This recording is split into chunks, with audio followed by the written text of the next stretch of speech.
কি কারণে মগরা উত্তপ্ত হয়ে উঠলো সেই ছবি এবার আপনাদের সামনে রাখবো। কয়েকদিন ধরেই আপনারা দেখতে পাচ্ছেন ফর্ম 7 ঘিরে রাজনৈতিক বিতর্ক, রাজনৈতিক চাপানোতর একেবারে তুঙ্গে। গতকাল ফর্ম 7 জমা দিতে বাধা ও বিজেপির ওপর হামলা চালানো হয়েছে এমনটাই অভিযোগ, আর তারই প্রতিবাদে বিজেপি মগরা থানা ঘেরাও করে অভিযান করে। পুলিশ বাধা দিতেই ধস্তাধস্তি বেঁধে যায়, ব্যারিকেড ভাঙার চেষ্টা পর্যন্ত করা হয়।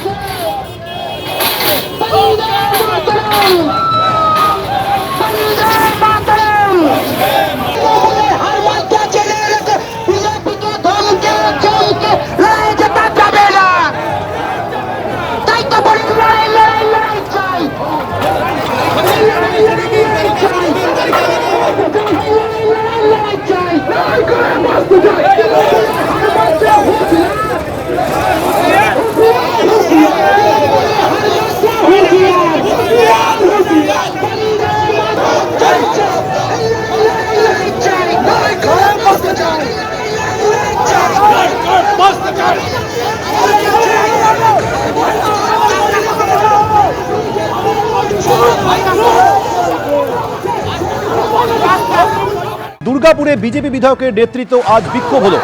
আসানসোল দুর্গাপুর উন্নয়ন কর্তৃপক্ষের অফিসের সামনে আজ বিক্ষোভ প্রদর্শন করা হয়।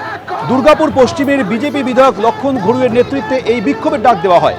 গতকাল ফর্ম 7 জমা দিতে বাধা দেওয়া হয়েছে, এমনকি বিজেপির ওপরে হামলা হয়েছে, এই অভিযোগে আজ বিক্ষোভ হয়। দুটি ছবি পাশাপাশি দেখছেন, একদিকে দুর্গাপুর, অন্যদিকে মগরা।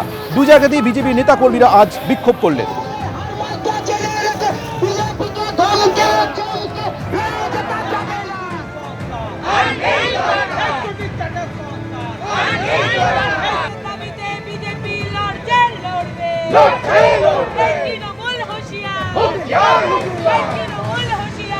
বাংলার মানুষ 15 বছর অশান্তি ভোগ করছে।